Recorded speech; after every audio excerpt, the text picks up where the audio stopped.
Imagine a ruler so unpredictable, so feared, that Rome itself tried to erase him from history. His name was Gaius Julius Caesar Augustus Germanicus, but the world remembers him as Caligula. He wasn't just an emperor. He was a living nightmare for the Roman Empire. When Caligula ascended the throne in AD 37, the people of Rome had high hopes. The empire had endured years of oppression under Emperor Tiberius, and the young, charismatic Caligula seemed like the dawn of a new era. For the first few months, the promise was fulfilled. He pardoned prisoners, restored exiled senators, and lavished gifts upon the people. But something changed dramatically. Less than a year into his reign, Caligula's behavior took a turn that shocked even his closest allies. Was it the result of an illness that struck him down in AD 37? Or was his descent into chaos rooted in years of trauma, witnessing the murder of his family and the paranoia of Tiberius? Whatever the cause, Caligula began to rule not with compassion, but with terror. He demanded to be worshipped as a god, erecting statues of himself in temples across the empire. He humiliated senators by making them run alongside his chariot like slaves. And then there was his horse, Incitatus. To mock the Senate, Caligula reportedly planned to make his horse a senator, symbolizing his disdain for Rome's most powerful institution. But it wasn't just the absurdity that defined Caligula. It was the bloodshed. He ordered the execution of senators and knights on a whim. He drained the empire's treasury, spending lavishly on games, palaces, and a bizarre campaign to wage war on the sea itself, ordering his soldiers to attack the ocean and collect seashells as trophies. As his tyranny grew, so did the fear within his court. By AD 41, Rome had had enough. A plot to assassinate Caligula began to form, led by those closest to him. His own Praetorian Guard turned against him, plunging their daggers into the emperor who had once controlled them with terror. It wasn't just an assassination, it was a desperate attempt to save Rome from total collapse. And then, Rome tried to erase him. Through damnatio memoriae, the Senate sought to erase his name from history. Statues were destroyed, records were rewritten, and his legacy was buried under layers of condemnation and fear. But why did Rome fear Caligula so much? Was he truly mad, or was there more to his story? And how did his assassination reshape the empire he ruled? Join us as we uncover the truth about Caligula, the tyrant Rome couldn't forget, and the assassination that changed its future forever. Gaius Julius Caesar Augustus Germanicus, known to history as Caligula, was born on August 31, 12 AD, into a family that seemed destined to rule Rome. His father, Germanicus, was one of the most celebrated generals of his time, loved by both the army and the people. His mother, Agrippina the Elder, was the granddaughter of Emperor Augustus. From birth, Caligula was surrounded by the prestige and power of Rome's most influential dynasty. He was even given the nickname Caligula or Little Boots by soldiers who adored him, a playful reference to the miniature military boots he wore while accompanying his father on campaigns. But that promising beginning quickly turned into a nightmare. In 19 AD, Germanicus died under mysterious circumstances while serving in Syria. Whispers of poison spread throughout the empire, with many blaming Emperor Tiberius, who had always seen Germanicus as a rival. This left Agrippina and her children vulnerable in a political environment where survival required absolute loyalty or cunning. Agrippina's vocal accusations against Tiberius soon made her a target. She and two of her sons were exiled, starved, and eventually executed. So, at the age of just 19, Caligula became an orphan. He was summoned by Tiberius to live on the island of Capri. This was no sanctuary. Capri was infamous for its depravity. Tiberius surrounded himself with an atmosphere of cruelty and corruption, indulging in excesses that shocked even his contemporaries. Caligula was now living under the shadow of the man accused of destroying his family. To survive, he learned to adapt. He played the obedient ward, masking his rage and grief with a carefully crafted facade of loyalty. For 6 years, Caligula lived on Capri, watching and learning. He understood that showing any sign of rebellion would mean certain death. Instead, he won Tiberius's favor. By 33 AD, he was appointed quaestor, a ceremonial position that signaled his rising status. But Tiberius wasn't ready to name a single heir. He announced that his grandson, Tiberius Gemellus, would share the succession with Caligula. This decision set up a rivalry that would define Caligula's rise to power. When Tiberius died in 37 AD, rumors swirled about the circumstances of his death. Some claimed Caligula or his allies hastened the emperor's demise, though no evidence confirms this. What is clear is that Caligula moved swiftly. With the support of key figures like the Praetorian prefect Macro, he consolidated his power and was proclaimed emperor. Rome welcomed him with open arms. The people celebrated him as the son of Germanicus, the heir to a beloved legacy, and a beacon of hope after the crazy and cruelty of Tiberius's reign. When Caligula became emperor in 37 AD, Rome erupted in celebration. After years of Tiberius's oppressive rule, the young and charismatic Caligula represented hope for a brighter future. He was the son of the beloved general Germanicus, and his family name alone inspired loyalty and admiration. Caligula wasted no time living up to these expectations. He repealed unpopular taxes, gave bonuses to the military, and hosted extravagant public games. The people adored him. For a brief moment, it seemed like Rome had found its savior. But beneath the surface, years of trauma, manipulation, and suppressed rage were brewing. Caligula's early life wasn't just a tale of survival, it was the crucible that forged an emperor whose reign would become one of the most infamous in history. Just a few months into his reign, Caligula fell seriously ill. Ancient sources describe it as a sudden and severe fever, leaving him bedridden and close to death. Rome held its breath as their emperor's life hung in the balance. Miraculously, he recovered, but the man who emerged from his sickbed was not the same. The transformation was immediate and unsettling. Historians still debate what caused this dramatic shift. Some suggest the illness damaged his brain, triggering a permanent change in his personality. Others point to the immense pressure of ruling the empire or the lingering trauma of his childhood, which had been marred by betrayal and murder. Modern theories include encephalitis, epilepsy, or even lead poisoning, as lead was commonly used in Roman pipes and utensils. Whatever the cause, Caligula's behavior after his recovery became increasingly erratic.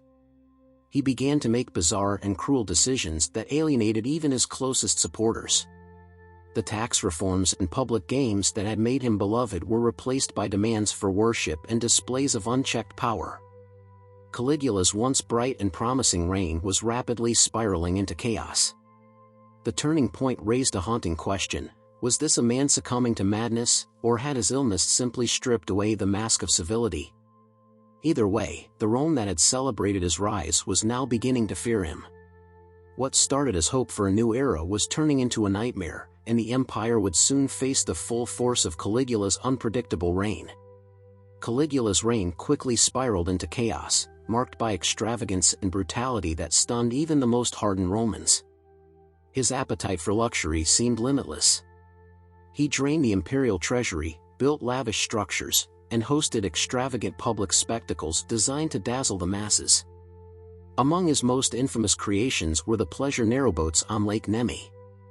These massive floating palaces, adorned with marble columns, intricate mosaics, and gold fixtures, were a testament to his excess, but they came at a staggering cost to Rome's resources. This wasn't the extent of his indulgence. Caligula's cruelty became equally legendary. He ordered executions on a whim, often for minor offenses or imagined slights. Senators, knights, and ordinary citizens were not safe from his wrath. He relished humiliating Rome's elite, forcing some to fight as gladiators for his amusement. His decrees grew increasingly bizarre, like the infamous decision to declare his horse, Incitatus, a priest and potentially a consul. While this was likely a calculated insult to the Senate, it revealed the deep disdain he held for Rome's political system. As if his excesses weren't enough, Caligula began to claim divine status. He declared himself a living god and demanded worship, commissioning temples in his honor and requiring senators to sacrifice to him. This self-deification enraged traditional Romans who revered the gods of their ancestors. It also provoked outrage far beyond Rome. His attempt to place a statue of himself in the Temple of Jerusalem nearly sparked a rebellion. For many, this act was an unforgivable desecration, showing his complete disregard for religious and cultural boundaries. The Senate, once hopeful for a cooperative emperor, found itself increasingly marginalized and humiliated. Caligula confiscated properties, executed members arbitrarily, and openly insulted them during public gatherings. His disdain for the Senate was clear. He saw them as tools for his amusement, not as pillars of Rome's governance. This relentless alienation sowed the seeds of conspiracy, as even those who once supported him began to see his removal as the only way to save Rome. Caligula's extravagance, cruelty, and religious overreach destabilized the empire. The same Rome that had celebrated his rise was now drowning under the weight of his tyranny. His reign was no longer just chaotic, it was unsustainable, and the cracks in his rule were growing wider.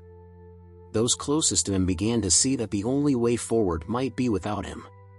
By the final years of Caligula's reign, Rome was suffocating under his erratic rule. The senators despised him, the Praetorian Guard no longer trusted him, and even his own household seethed with discontent. His endless insults, reckless spending, and humiliating demands left no one untouched. Tension in Rome had reached a boiling point, and those closest to Caligula began to realize that the only way to stop him was to kill him. Among his enemies was Cassius Chaerea, a member of the Praetorian Guard. Caligula had made Chaerea a target of his cruelty, ridiculing him in public and assigning him humiliating passwords, mocking his masculinity. But Chaerea wasn't just acting out of personal hatred. He, along with others, believed that Caligula's death was the only way to save Rome. So, he began plotting with fellow officers and disillusioned senators. Their goal was simple: assassinate the emperor and restore stability to the empire. The plan unfolded on January 24, AD 41, during the Palatine Games. Caligula, as usual, reveled in the attention, parading through the festival with no concern for his safety. His arrogance had made him blind to the enemies surrounding him. The conspirators waited until he entered a secluded corridor beneath the palace. It was there, away from the crowds, that they struck. Chaerea delivered the first blow, slashing at Caligula, followed by the others who stabbed him repeatedly. The emperor who had once commanded absolute power now lay dead in a pool of blood. But the conspirators weren't finished. They knew that Caligula's family could pose a threat to their plans. Acting swiftly, they turned their attention to his wife, Caesonia, and their young daughter, Julia Drusilla. Both were brutally murdered to ensure that no heir could claim the throne. The palace, which had been a symbol of Caligula's excess and tyranny, was now the scene of unimaginable violence. The assassination sent shockwaves through Rome. Some celebrated the end of a tyrant, while others feared the chaos that might follow. In the hours after Caligula's assassination, Rome descended into chaos. The emperor who had ruled with fear and cruelty was dead, but the power vacuum left in his wake created uncertainty and tension. The Senate saw an opportunity to reclaim authority and restore the Republic, believing that the end of Caligula's tyranny marked the perfect moment to dismantle the imperial system. However, the Praetorian Guard, who wielded immense influence, had other plans. As the conspirators debated the next steps, the Praetorian Guard took matters into their own hands. Searching the palace, they found Claudius, Caligula's uncle, cowering behind a curtain, terrified that he might be next. Claudius was no one's first choice for emperor. He had spent years in the shadow of his family, dismissed as weak and ineffectual due to his physical disabilities and perceived lack of ambition. But the Guard needed a figurehead to maintain stability, and Claudius fit the role. So, in a move that shocked the Senate, the Praetorian Guard proclaimed Claudius the new emperor. This unexpected decision created a delicate balance. On one hand, Claudius worked to distance himself from his nephew's reign, focusing on rebuilding trust and stabilizing the empire. He introduced public works projects, enacted administrative reforms, and adopted a more restrained approach to leadership. These measures gradually calmed the chaos and restored a sense of normalcy. But on the other hand, Claudius's rise solidified the Praetorian Guard's power, making it clear that emperors ruled with their approval or not at all. Meanwhile, the Senate tried to erase Caligula from history. Through damnatio memoriae, they ordered the destruction of his statues, inscriptions, and any public record of his existence. They sought to purge his name from Rome's memory, believing that erasing the traces of his rule would restore the dignity of the empire. However, this effort was far from successful. Caligula's reign had been too infamous, his actions too outrageous to be forgotten. The stories of his extravagance, cruelty, and bizarre behavior continued to circulate, cementing his legacy as one of Rome's most notorious rulers. Caligula's legacy is one of the most debated in Roman history. Ancient historians like Suetonius and Dio Cassius shaped much of what we know about his reign, but their accounts were often colored by rumor and political bias. Suetonius, for example, detailed shocking stories of Caligula's cruelty and bizarre behavior, stories that painted him as a mad tyrant. But how much of it was true? Modern historians argue that while Caligula was undoubtedly brutal, many of these tales were likely exaggerated or even fabricated by his enemies to destroy his reputation after his death.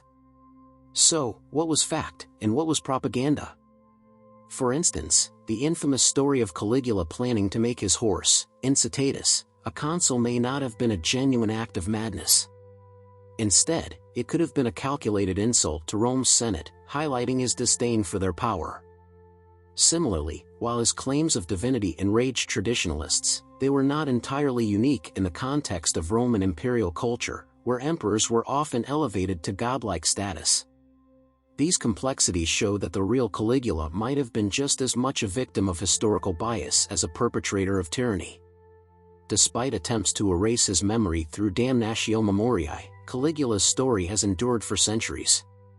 His reign has inspired countless works of art and literature, each adding new layers to his already infamous legacy. In the 20th century, Albert Camus' play Caligula reimagined him as a man grappling with existential despair, using his unchecked power to explore themes of absurdity and nihilism. This portrayal, while fictionalized, helped frame Caligula as more than just a monster. It presented him as a deeply flawed, complex human being. Caligula's story endures because it resonates far beyond the history books. His reign serves as a cautionary tale about the dangers of absolute power, a topic that remains relevant in every era.